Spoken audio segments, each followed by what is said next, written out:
markay gole ka fuul iyo murtidu joogto gadaheeda ama geedka la isugu tago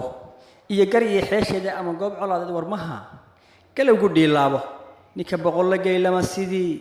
gaani baan ahay bal gudooba maantana tixteen gogoldhig weeyaane inkastoo giraan yahay waqtigu galab caraabaya inkastoo ninkii geel lahaa gaajaladii waayay inkastoo ninkii geesiga ah fuluhu gulguulooyin kastoo ninkii garasho dheer gacalkii hiifaayo guban iyo adoo yaal calo galab caraabaya gayigana abaar guunahay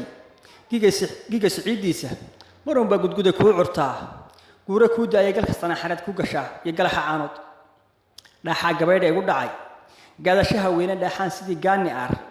leelkii aan gudaya dhaxaan habeenka gudcura goobitaan rabay gursan maayo afrikadan la gudin gabi ahaantooda reer galbeedna hay geynin iyo go'aan kuwa qaadan gurabaaska iyo waa necbahay naagti gooh badan ee gogasheeda waxa lagu gamaa tooda gaariyahe dhaqankeena gaarka midii garab marteedii salaaduhu markay soo galaan waajibkan godanin garbasaar midii xidhanaysee gelinba meel aada marti goor xun socotiye midaan gacalka sooriyeen guur ninkii ka sugaya aniga wayga garanuuge boqol geela faraska daweyn gumcule maadhiina gabadh goysa gayay laga helaa waa gankaan haye waa inay sidii gariga hawd dhererka gadhaaya waa inay sidii goodirkii guurin midabkeedu waa inay sidii goraya cawl joogto gubad moodo waa inay sidii geeye ugub iyo geedlab noqotaay waa inay sidii goolibax gadada aad moodo godaaliyo taleex baanu geyn guda nugaalada galbiskeeda waxa looga iman gadiyo hiiraane gowla laale goonyaha sanaag